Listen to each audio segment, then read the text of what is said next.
So finally, from today's Monday Night Raw, we have found out who the person is inside that mask. And now it feels like they have taken the feud between Cody Rhodes and Drew McIntyre seriously, because a beating happened at home, brother. Okay, hello friends, my name is Paulwin, and you are watching Wrestling Reality. So in this video, today we are going to review the episode of Monday Night Raw. And I would just like to say that you should check whether you have subscribed to the channel or not. If you have come to consume content related to wrestling on this channel daily, then this is a small request from you.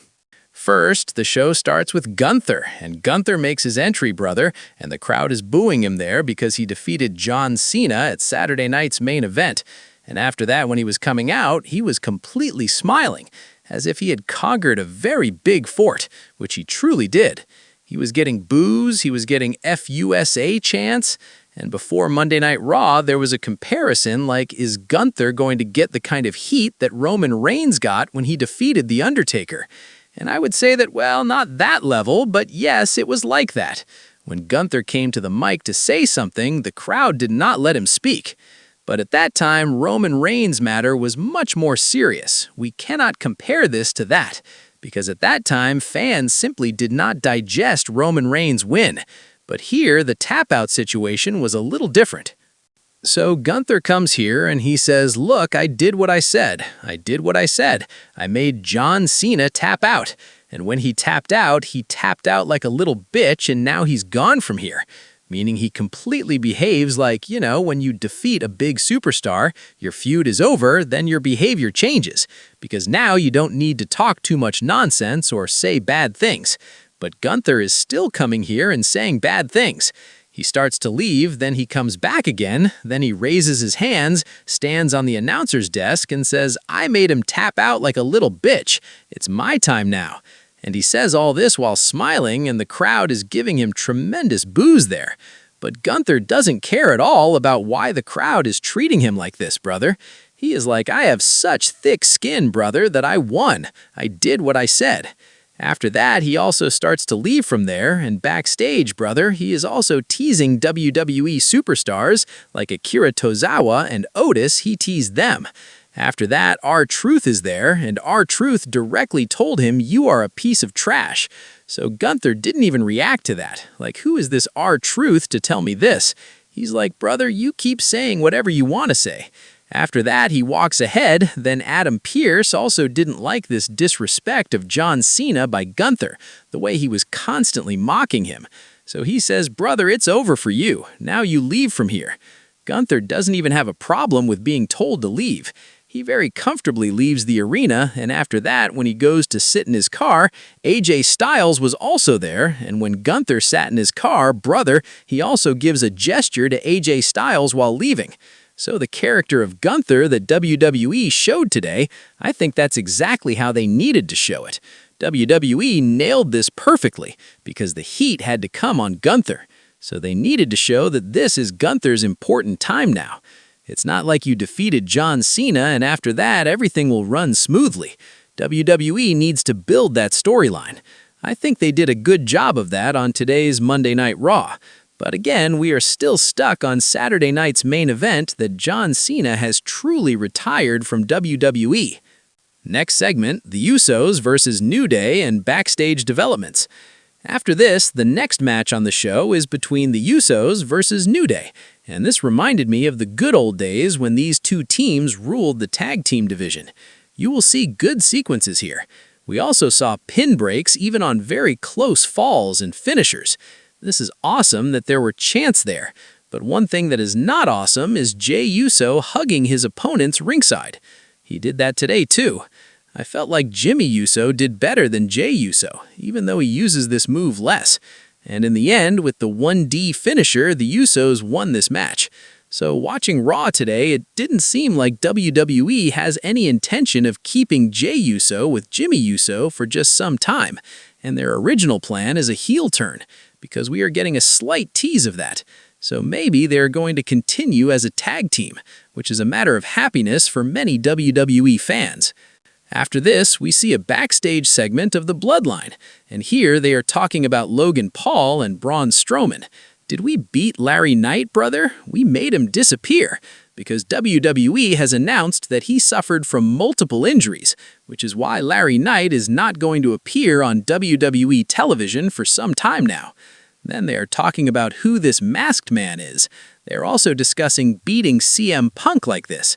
And then Logan Paul explains to Bron Breakker with great difficulty, "Brother, we don't have to beat CM Punk yet. There are still 21 days left. If that person is not safe and sound, the match will be ruined."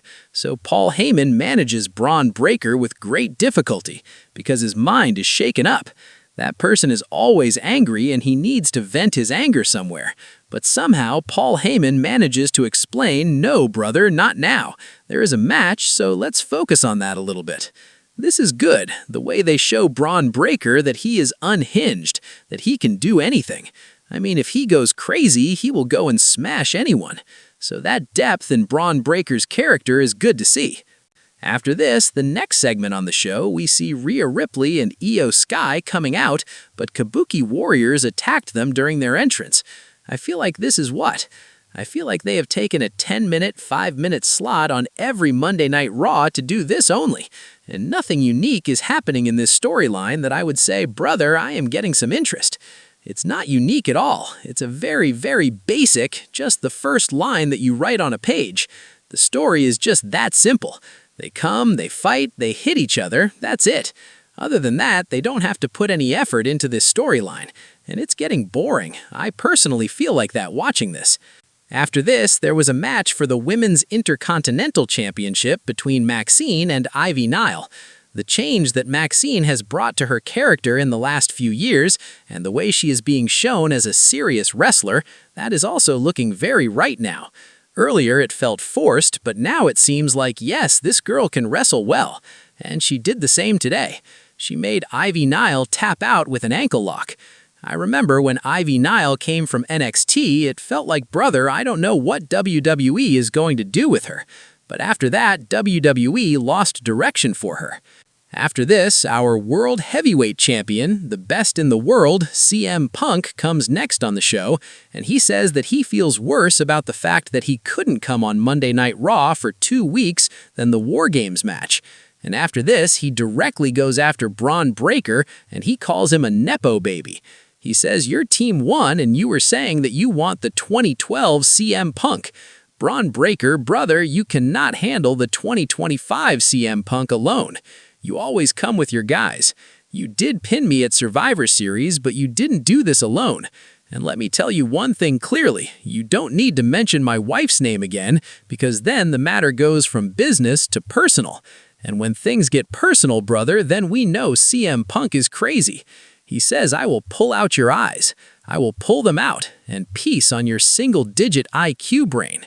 He also takes shots at the Steiner math and says that when our match happens on January 5th, you come alone.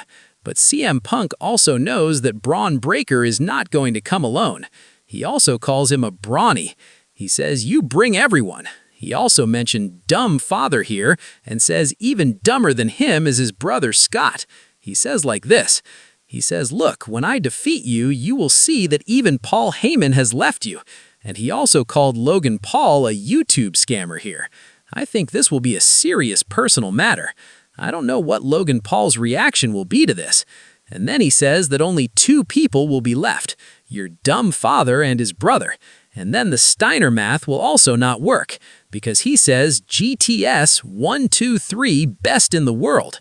And after that, the microphone drop moment of his with the crowd shouting CM Punk is also very cool, brother. When this person takes his character seriously, which he does, but WWE's booking decisions regarding him are always very weird. They always show him as a soft boy. But today, when Cody Rhodes brought his intensity in front of Drew McIntyre, brother, I felt like it was an A+ cinematic segment. WWE should do things like this only. And here it shows that you have investment in your storyline. You are taking these things seriously creatively. So now let's see where the match will happen, what the stipulation will be, and since it was not signed on any paper yet, what Drew McIntyre said about Cody Rhodes that if he raises his hand on me, his title will be taken. So let's see how they are going to show that angle too. You do work like this in WWE's storyline, then the storyline will be interesting and fans will also enjoy watching it. And now comes the main event of Monday Night Raw, which was a match between Rey Mysterio versus Logan Paul. You will get the whole vibe of a big high flyer and a small high flyer in this match. Awesome, brother. Logan Paul also seems to be wrestling more matches since he started. He made some mistakes initially, sloppy, but in today's match, I felt like brother Logan Paul's work is good. Now after this, what happens is Logan Paul starts asking Paul Heyman for his brass knuckles in case he needs them. But in the meantime, Rey Mysterio did a good job. He hit his 619, and when he's going forward to smash him, he feels like, brother, I have the brass knuckles, why don't I use them? Just then, the mystery man, the masked man, comes out like this, and he hits a stomp on Rey Mysterio on the apron. After which, the work became easy for Logan Paul. Logan Paul hit a splash, and brother, after this, he won the match. Then we saw that the masked man is not scared. He's not running away from there. He's standing this time. And we can see a little more clearly from here that, brother, who can be under this mask? This time they didn't show him completely blacked out, meaning he was not wearing that whole inner clothing. Now Logan Paul and this masked man are looking at each other. Just then, CM Punk's music hits, and after that, both the people have to run away from there. Now both these superstars start running away from there, so what happened was that the masked person climbed up the stairs there, and when he was standing there we saw the sight that the person in the mask is now going to take off his mask. And when he took off his mask, the superstar we found out about, this was in speculation and rumors too, because this name is none other than Austin Theory, but his look has changed a lot. His facial expressions are very serious, as if, brother, you kept him in jail for a year, and the kind of expression he would give after coming out, those were some of the expressions of Austin Theory.